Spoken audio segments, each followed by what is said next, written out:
Livro dos Monstros, episódio de hoje, Sprite, Stygia e a dupla Sucubus e Incubus. Regras do D&D 5e.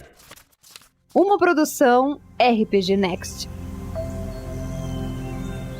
Começando com a ilustração que o Livro dos Monstros do D&D 5ª edição traz do Sprite, é muito parecida com Pixie, a fadinha, só que a ilustração é de um fadinho. Aparência masculina. É um humanoidezinho, com aparência humana, só que pequenininho. Tem 2 pares de asas nas costas, igual de libélula. Ele veste uma roupa de couro ou é feito de planta. Segura um arco numa das mãos, que parece ser feito de um graveto, de madeira, de árvore. E na outra mão está apoiada no cabo de uma espada longa, que também parece ser feito de um pedaço de pau entalhado. Parece bem rústico assim. Por fim, ele tem o cabelo arrepiadinho pra cima, como se tivesse penteado assim com gel, e uma marca no rosto em cima do olho direito, como se fosse uma tatuagem.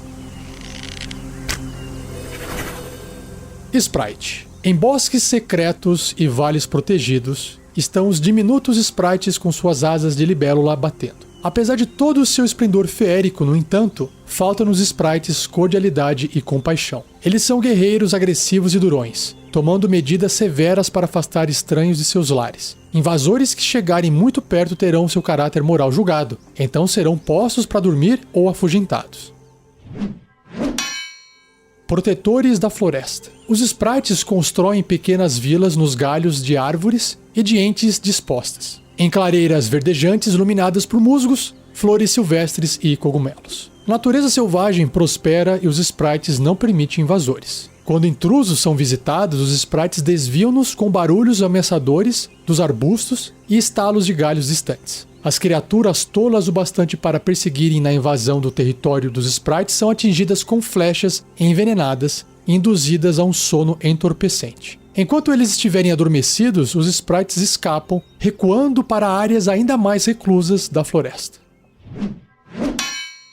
Videntes do coração. Os sprites podem sentir se a criatura é boa ou má pelo som e ternura das batidas do coração. Botando na balança as ações passadas de uma criatura, o sprite pode dizer se as batidas aceleradas do coração são de amor ou sinalizam tristeza, ou se ele está enegrecido por ódio ou ganância. O poder do sprite de perceber o coração sempre mostra a verdade, pois o coração não pode mentir. Fabricantes de venenos. Nos domínios florestais, os sprites criam toxinas, ungüentos, antídotos e venenos, incluindo o veneno sonífero, com o qual cobrem suas flechas. Eles se aventuram fundo nas florestas para coletar flores, musgos e fungos raros, às vezes atravessando territórios perigosos para isso. Se estiverem desesperados, os sprites podem até roubar ingredientes dos jardins das bruxas. Bons de coração. Por serem juízes do coração e preferirem criaturas boas, os sprites se opõem à vontade de fadas malignas e se comprometem a frustrar arquifadas malignas a qualquer momento. Se eles encontrarem aventureiros em uma busca para livrar sua floresta de uma criatura férica maligna ou da ameaça de goblinoides, eles irão oferecer seu suporte e até vir em auxílio deles quando os aventureiros menos esperam. Diferente dos pixies, os sprites raramente se envolvem em alegria frívola ou diversão. Eles são firmes guerreiros, protetores e juízes, e sua inclinação severa faz com que as outras fadas considerem-nos extremamente sisudos e sérios. Porém, as fadas que respeitam o território dos sprites encontram neles aliados fiéis em momentos de angústia. E para fechar a descrição, o livro traz um papelzinho com uma anotação escrita à mão que diz o seguinte: a árvore tinha uma pequena aldeia aninhada em seus galhos, eu juro. A próxima coisa que eu soube foi que estava deitado de bruços no chão. Minha cabeça estava cheia de estrelas. E quando me levantei e olhei ao redor, a árvore e a pequena vila haviam sumido. Esse é um conto de um patrulheiro meio orc.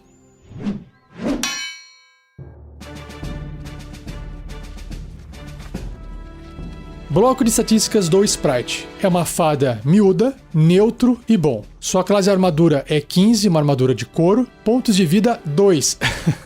Um D4 aqui tá o dado. Deslocamento, 3 metros se estiver no chão, 10 pés. Ou voando, 12 metros. que são 40 pés. Nos atributos físicos e mentais, força 3, né, bem fraquinho, óbvio. Destreza 18, uau, bem alto. Constituição 10, inteligência 14, bem alta também. Sabedoria 13 e carisma 11. Ele tem bônus nas perícias de furtividade, mais 8, e percepção, mais 3. Sentidos, percepção passiva de 13, é uma visão normal. Idiomas, comum, élfico e o silvestre, que é o Sylvan. E seu nível de desafio é 1/4 ou 50 de XP. É bem fraquinho. O legal dele não é lutar, né? É interagir. Na parte de ações, ele tem 4, olha só. Ação com arco curto, espada longa, invisibilidade e visão do coração. Arco curto, espada longa são ataques com armas. O arco curto é a distância, espada longa é corpo a corpo. O arco curto tem mais 6 para atingir a uma distância de 12/48 metros, ou 40 pés/160 pés, apenas um alvo. Se acertar, causa 1 de dano perfurante. Nem rola o dado. Se o alvo for uma criatura, ela deve ser bem sucedida num teste de resistência de constituição com dificuldade 10, ou ficará envenenada por 1 minuto. Se o resultado desse teste de resistência for 5 ou inferior, o alvo cairá inconsciente pela duração ou até sofrer dano ou uma outra criatura usar sua ação para acordá-la. Então tem uma chance bem pequena de cair morto, né? Porque a flecha é pequenininha, a quantidade de veneno também é pequenininha. Voltando para a ação de espada, tem mais 2 para atingir, apenas um alvo, adjacente. Se acertar, 1 de dano cortante. Também não rola dado, só causa 1 de dano. E a ação de invisibilidade diz que o sprite fica invisível até ele atacar, conjurar uma magia ou sua concentração acabar. Qualquer coisa que o sprite invisível estiver carregando ou vestindo fica invisível, contanto que permaneça em contato com ele. Obviamente, né? E a última ação, que é a visão do coração. O sprite toca uma criatura e descobre o estado emocional atual dela. Se o alvo falhar, num teste de resistência de carisma com dificuldade 10, o sprite também saberá a tendência da criatura. Que legal! Os celestiais, corruptores, findes, né, e mortos-vivos falham automaticamente nesse teste de resistência. Muito bom!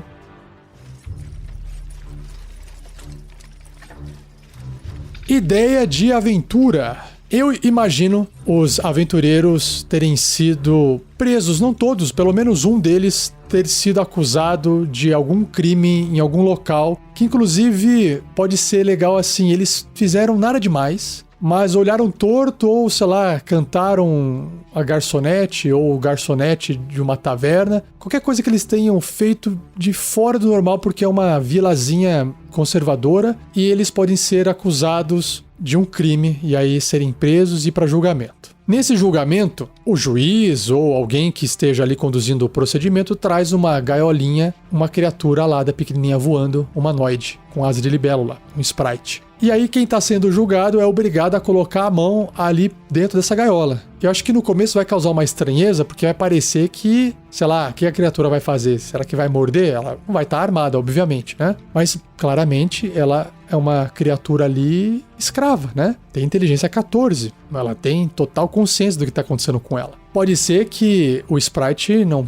fale nada e está ali repetindo isso tantas vezes que se ele falar, ele vai ser punido depois. E aí ele é obrigado a usar a sua ação de visão do coração, tocar, e aí a pessoa que estava segurando essa gaiolinha traz até perto do ouvido, e aí ele cochicha no ouvido o que ele sentiu, que também pode ser uma mentira ou verdade, né? Não dá pra saber. E aí a pessoa anuncia pro juiz, o coração dessa pessoa é tal, ela merece tal julgamento. Enfim, esse tipo de coisa. E é obviamente que tem uma coisa muito errada nisso, né? E vai chegar no momento em que os aventureiros terão que tomar alguma atitude, seja de escapar ou de questionar tudo o que está acontecendo, ou até ter um momento oportuno de poder conversar com esse sprite. E esse sprite acabar contando a sua história e falar que ele foi capturado numa floresta, não sei o quê, e que tá acontecendo um problema bem pior na floresta, que pode ser justamente o problema que está causando a desconfiança das pessoas nessa cidade. As pessoas estão desconfiadas de que possa haver, por exemplo, alguma coisa que está interrompendo, atrapalhando a plantação deles na região. Sei lá, a vegetação está morrendo por algum motivo e eles acham que são presenças de forasteiros na cidade que estão tentando estragar alguma coisa ali, enfim, né? Para depois do tipo, eu vim aqui estragar sua plantação, contrato meu serviço de aventureiro que eu vou tentar resolver o problema para você. E eles estão achando que a turma tá passando a perna neles, porque de fato talvez alguém tenha feito isso antes. E aí eles estão com uma ideia completamente errada. Quando na verdade o sprite sabe que pelo fato de ele não estar mais lá e outros deles não estarem mais lá, porque outros foram capturados e talvez mortos no processo, eles não estão conseguindo mais proteger a floresta de um mal que está surgindo lá e está aparecendo. Ou até de eles não estão conseguindo estar lá para poder ir mais profundamente na floresta e invocar espíritos e outras criaturas para poder proteger essa parte da floresta. E o que está crescendo ali, aquele mal ou alguma outra criatura está crescendo, e esse crescimento, esse aparecimento desse outro mal aí sim é o que está prejudicando a população que mora ali perto da floresta. Então você vai desenrolando aí essa trama narrativa através desse início, só apresentando o sprite, uma habilidade de como ele funciona, ele contando um pouco sobre a vida dele, o que ele faz na floresta, só usando o lore, né? Só usando o conhecimento que o livro trouxe aqui. Se você quiser compartilhar a sua ideia, tiver uma ideia também para usar o sprite na aventura, comente no post do episódio, onde você tiver ouvido, e também pode acessar o fórum do RPG Next lá no site do rpgnext.com.br ou no post desse episódio.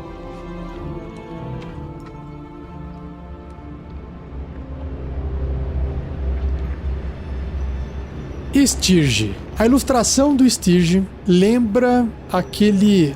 Vou começar pela vida animal natural, tá? Imagina um esquilo voador, aquele esquilinho que abre os bracinhos quando salta assim da árvore e dá uma planada, né? Ele tem aquela pele comprida conectando seus bracinhos às pernas, formando uma espécie de asa, né? O Stygia é mais ou menos assim um esquilinho, só que monstruoso e muito mais feio. Apesar de ele poder abrir assim as suas asinhas e as patinhas de trás, se eu não me engano, não dá pra ver direito na ilustração, que ele tem essas asinhas do lado do corpo, a pele dele é meio furada, a cabeça dele lembra-se um inseto, ou a cabeça de um tamanduá, com uma juba em volta, só que meio insectoide. É muito feio, é porque ele tem um bico comprido. E aí, embaixo, ele parece ter 4 patas com pequenas garras, 3 dedinhos e garras. Ele parece uma criatura pequena e tem um rabinho no final. Ele é avermelhado, uma cor de pele assim, sem pelo, e é um monstro feio. Voador, com certeza. E vamos ver o que o livro descreve sobre o Stygia. Stygia. Essa horrenda criatura voadora parece um cruzamento entre um morcego gigante e um mosquito desproporcional. É verdade, parece um morcego também. Suas patas terminam em pinças afiadas e seu longo probóscide, em forma de agulha, chicoteia o ar enquanto ele busca sua próxima refeição. Probóscide é um apêndice alongado. Os Stygias alimentam-se do sangue de criaturas vivas, prendendo-se nelas e drenando-as lentamente. Apesar de representarem pouco perigo em pequenos números, um enxame de Stygias pode ser uma ameaça formidável, se prendendo mais rapidamente que suas presas enfraquecidas podem arrancá-los. Drenar sangue. Um Stygia ataca ao pousar em uma vítima, encontrar um ponto vulnerável e introduzir seu probóscide, seu apêndice comprido, na carne enquanto usa suas patas pinçadas para segurar e ficar agarrado na vítima. Quando o Stygia estiver satisfeito, ele se desprende e voa para digerir sua refeição, que basicamente vai ser o sangue, né?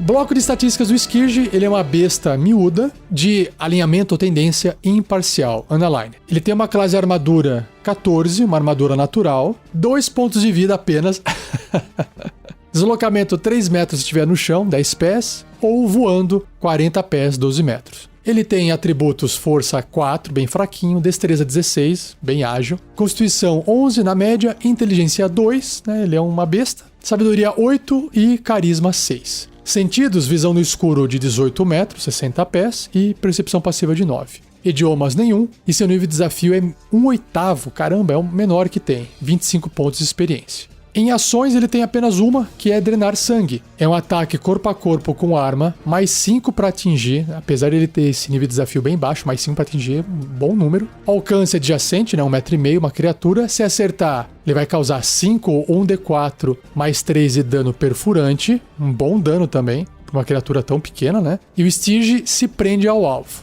Enquanto estiver preso, o Stygia não pode atacar. Ao invés disso, no início de cada um dos turnos do Stygia, o alvo perde de novo 5 ou 1d4 mais 3 pontos de vida devido à perda de sangue. Então ele não faz o ataque, não vai conseguir ter a chance de tirar um crítico, mas também não tem a chance de tirar uma falha crítica. Mas ele garante o dano que ele causa ali. Continuando. O Stygia pode se desprender gastando 1,5 metro, ou seja, 5 pés, de seu movimento. Ele fará isso após drenar 10 pontos de vida de sangue do alvo ou o alvo morrer. É porque 10 pontos de vida ele vai estar cheio, né? Ele não pode chegar ali num dragão que tem 200 e tantos pontos de vida e chupar tudo, né? Uma criatura, incluindo o alvo, pode usar uma ação para desprender o Stygia. Caramba! Isso se você não quiser atacá-la, né?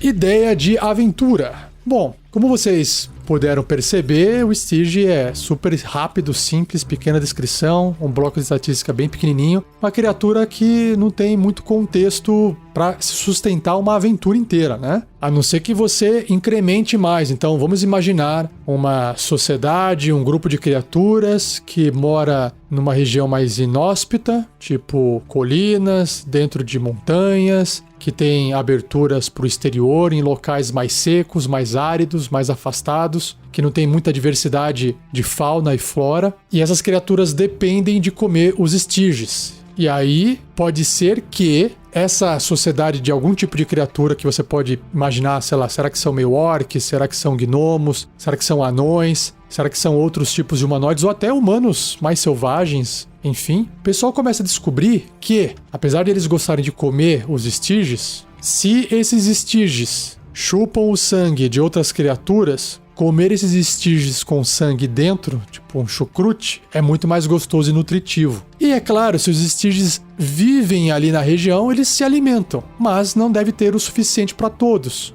E pode ser que é mais fácil atrair pessoas em busca de tesouros para a região do que você talvez tentar atrair outros animais para que os Stygies possam chupar o sangue. É muito mais fácil talvez enganar pessoas da cidade próxima com histórias, com mentiras de que existe algum tesouro enterrado. Qualquer coisa que brilhe sem valor pode atrair alguém para poder querer pegar aquilo lá para ele, né? Ainda mais se for uma vila, uma cidade de pessoas mais pobres e necessitadas. Pronto, tá formado o problema. Pessoas indo até um local, morrendo, desaparecendo, talvez alguma delas volte, fuja, consiga fugir, conte alguma história e aí que eles resolvem contratar os aventureiros para poder investigar o que está acontecendo. E claro que o problema maior não vai ser o Stygia, porque ele é só uma criatura, um animal que está sendo manipulado por uma outra raça de criaturas mais inteligente, né? Pronto, essa é a sinopse para você poder começar a desenvolver uma aventura usando Stygies. Bem simplesinha, eu acho que interessante o suficiente. Se você também tiver uma ideia, compartilhe.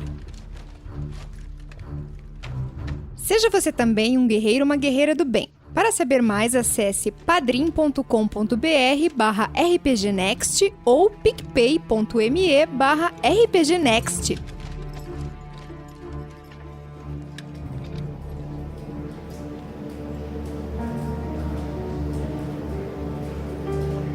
E para encerrar o episódio de hoje, as últimas criaturas, que é um parzinho aqui, Súcubo / Incubo, ou em inglês, Succubus e Incubus. E apesar de terem dois nomes, eles compartilham o mesmo bloco de estatísticas. A ilustração do livro apresenta a versão feminina e a versão masculina. Então imagina um homem, uma mulher, né, humanoides. Parece que eles estão com uma fantasia de Dia das Bruxas, vestindo roupas de couro, roupas sensuais. A versão feminina tá com uma bota até a altura da coxa, usa uma espécie de saia, um decote, e a versão masculina, calça de couro, e o antebraço também tem umas faixas enroladas de couro. Até aqui, nada demais para uma criatura, né? Mas aí começam a aparecer os traços do monstro. Os dois, apesar de terem uma aparência humana, possuem a orelha levemente pontuda para trás, como se fossem elfos ou meio-elfos, e um par de chifres na testa, pequenos chifres saindo. Eles possuem um rabo, terminando numa flecha nas pontas,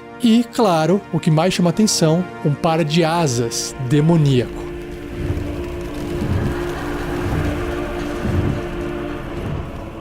Succubus e Incubus habitam todos os planos inferiores, e esses corruptores, fiends em inglês, lascivos de asas pretas, podem ser encontrados a serviço de diabos, demônios, bruxas da noite, rakshasas e yogoloths. Asmodeu, senhor dos 9 infernos, usa esses corruptores para atentar mortais a realizarem atos malignos. O Lorde Demônio, Graz'zt, mantém súcubos e íncubos como conselheiros e consortes. Apesar das lendas se referirem a eles separadamente, qualquer súcubo pode se tornar um íncubo e vice-versa. Súcubo é a versão feminina e íncubo é a versão masculina. A maioria desses corruptores tem uma preferência por uma forma ou pela outra. Os mortais raramente veem uma súcubo ou um íncubo em sua forma verdadeira, já que esse corruptor geralmente começa a sua corrupção velada de formas insidiosas.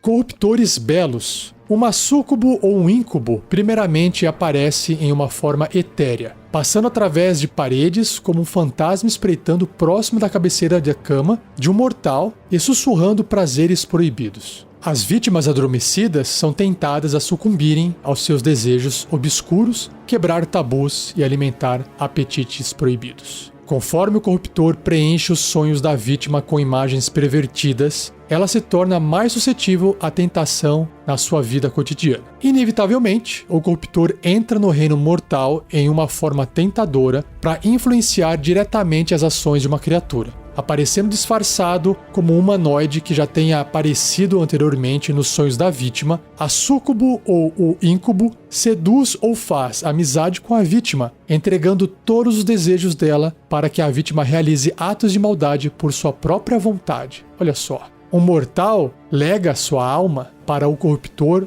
não por um penhor formal ou contrato. Ao invés disso, quando uma súcubo ou um íncubo tiver corrompido uma criatura completamente, alguns dizem fazendo com que a vítima cometa 3 traições de pensamento, palavra e ação, a alma da vítima pertencerá ao corruptor. Quanto mais virtuosa for a presa do corruptor, mais tempo se leva para corrompê-la, mas a recompensa pela queda é maior. Após corromper uma vítima com sucesso, a súcubo ou íncubo a mata e a alma maculada desce para os planos inferiores. Olha só que legal. Que legal e aterrorizante, né? A súcubo ou íncubo só recorre a enfeitiçar a vítima magicamente quando necessário, geralmente como uma forma de autodefesa. Uma criatura enfeitiçada não é responsável por seus atos. Por isso, forçá-la a agir contra sua vontade não deixa o corruptor mais próximo do seu prêmio definitivo, que é a alma da vítima. Faz todo sentido. Beijo mortal. O beijo de uma súcubo ou de um íncubo é uma continuação do desejo do corruptor por uma alma corrompida. Da mesma forma, o receptor do beijo do corruptor não tem nenhuma satisfação nele, experimentando apenas uma dor e vazio profundos transmitidos pelo corruptor. O beijo não é nada menos que um tipo de ataque, normalmente dado com um último adeus antes do corruptor fugir. Prole de corruptores. As súcubos e os íncubos podem reproduzir-se entre si para gerar mais de sua espécie. Menos frequente é uma súcubo ou um íncubo se reproduzir com um humanoide. Dessa união profana, uma criança cambion em português, é concebida. Invariavelmente, a prole corruptora é tão perversa quanto seus pais corruptores.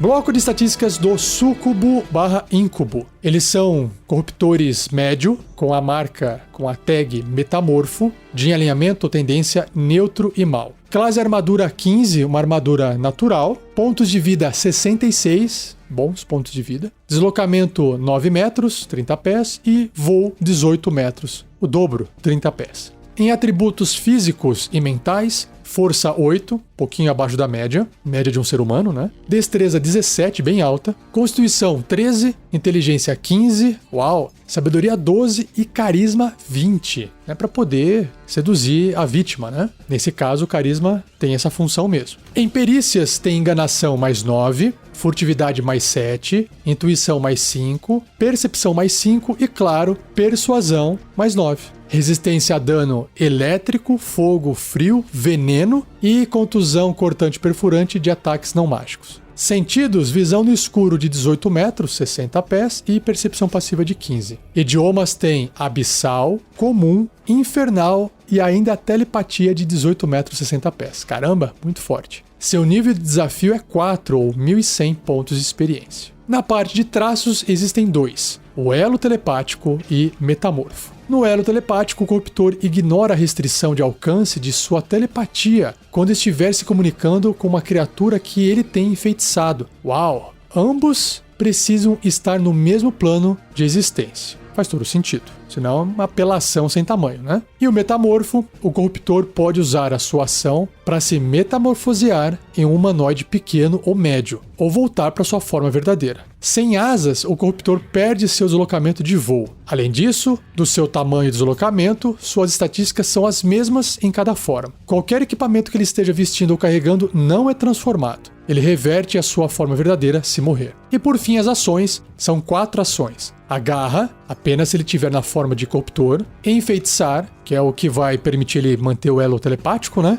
O beijo drenador e a ação forma etérea. Então vamos começar com a garra. A garra é um ataque corpo a corpo com arma, mais 5 para atingir, o alcance adjacente um alvo, se acertar 6 ou 1d6 mais 3 de dano cortante. Simples e direto. Já o enfeitiçar descreve que um humanoide que o corruptor possa ver até 9 metros dele, 30 pés, deve ser bem sucedido num teste de resistência de sabedoria com dificuldade 15 ou ficará magicamente enfeitiçado por um dia. Basicamente, ele tá lá jogando o charme dele para cima da pessoa, só que é mágico, né? O alvo enfeitiçado obedece aos comandos verbais ou telepáticos do corruptor. Uau! Se o alvo sofrer qualquer dano ou receber um comando suicida, ele poderá repetir o teste de resistência, terminando o efeito sobre si num sucesso. Se o alvo for bem sucedido contra o efeito, ou se ele terminar o efeito sobre si, ele fica imune a esse enfeitiçar do corruptor pelas próximas 24 horas. Tá, então se ele falhar nesse teste de resistência, ele vai se suicidar.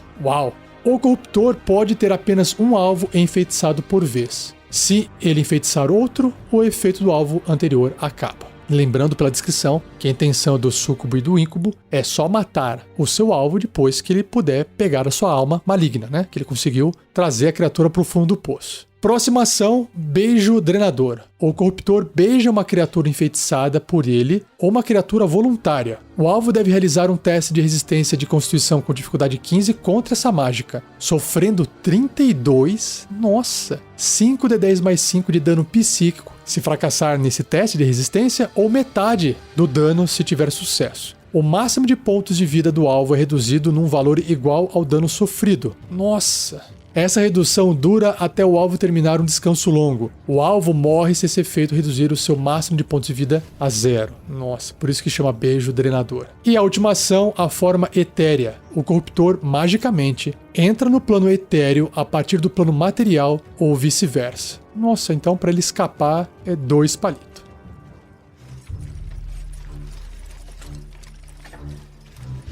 Ideia de aventura. Bom, esse aqui é fácil, né? Porque tá cheio de história de filme de gente que era boa ou que não era tão boa assim e que passou por um estresse e cometeu uma maldade. Então isso é fácil de ter referência. Mas o que eu acho que é interessante aqui é o seguinte: tem que haver a história de um casal. Homem com homem com mulher com mulher, não importa. E aí, uma dessas pessoas do par morre por algum motivo. Se mata porque estava triste, morre num combate ou num acidente, é assassinado. Aí vai do que você achar mais dramático ou mais interessante para sua história. E a pessoa que sobrou ficou triste, ficou de luto e um súcubo ou íncubo viu uma oportunidade de corromper aquela alma. Porque é uma alma de uma pessoa que tem poder, que tem mais coisas a perder. Talvez possa ser uma pessoa que cuidava da floresta, que tinha contato com os deuses, que venerava alguma coisa, que fazia o bem para as outras pessoas. E o súcubo/íncubo aparece para poder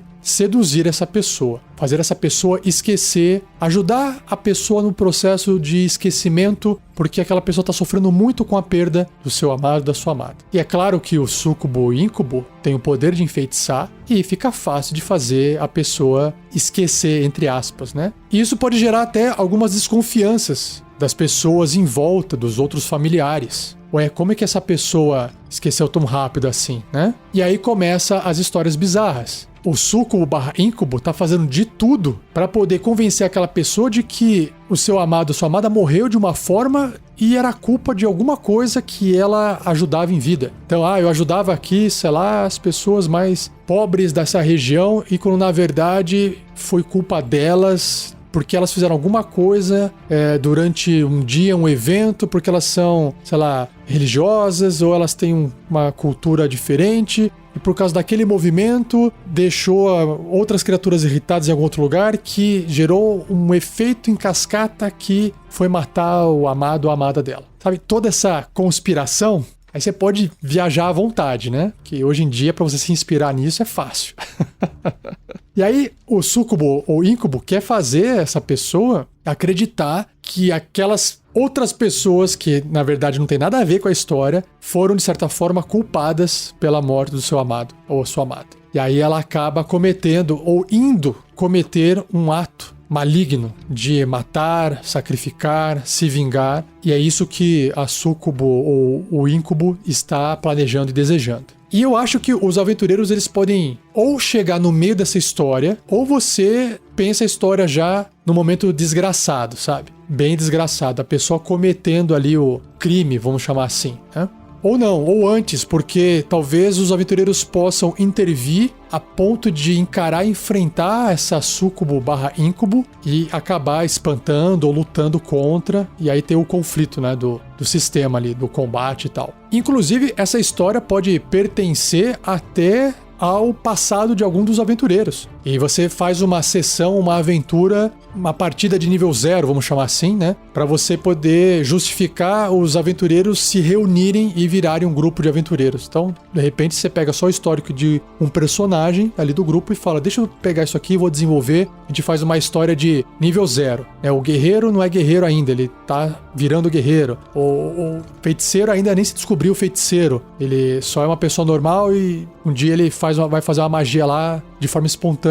Aí ele vai virar feiticeiro, enfim. E claro que todos de nível 0 enfrentando uma súcubo ou íncubo de nível 4 é muito forte, né? Mas eles não precisam estar sozinhos, ou a criatura não quer lutar, ela quer simplesmente mandar a alma lá pro inferno, né? Então, claro, ela vai lutar e vai causar dano e vai enfrentar ameaças se ela estiver sendo ameaçada também. Fora isso, ela só vai causar mesmo. Então, perceba que dá pra desenvolver bastante, né? História até de nível baixo. Nível alto também é interessante, porque não importa a luta física, o combate contra os pontos de vida do súcubo/íncubo. Não importa se, eu sou forte o suficiente pra dar uma espadada e matar a criatura, porque eu sou muito fortão, eu sou do nível 20, né? Isso não importa. O que importa é o estrago que essa criatura é capaz de fazer em qualquer situação, porque ela vai enfeitiçar, ela vai manipular, e se ela precisar fugir, ela usa sua forma etérea, sai fora do plano material e acabou. Não importa muito se tem gente forte ou não ameaçando ela. Então é um monstro, né, que pode ser usado em qualquer nível,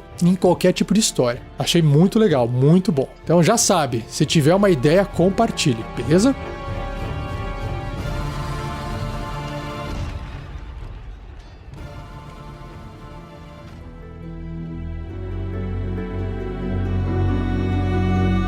E assim eu encerro mais um episódio do Regras do D&D 5e. Espero que você tenha gostado. Não esqueça de deixar o seu like, de compartilhar, joinha, para ajudar os algoritmos das redes sociais, da internet a encontrar esse episódio mais facilmente. Agradeça ao Gleico Vieira Pereira por mais uma edição fantástica desse episódio. E se você puder nos ajudar, comente, né, com seus amigos, amigas, compartilhe com eles, principalmente quem não conhece o que é o RPG ou até podcast. Pega esse episódio, se você gostou, fala, ouça esse episódio, veja que legal. Se quiser, eles podem procurar no Spotify, digitar lá RPG Next, ou se quiser, Regras do D&D 5e apenas, né? RD&D 5e. Só manda o link e vai ajudar bastante. E não perca o próximo episódio, onde eu vou apresentar mais 3 monstros. O Tarrasque, olha só que legal, um tal de Tricrim e o Ent, que em inglês é Treant, árvores que andam e falam, certinho? Então é isso, muito obrigado e até o próximo episódio.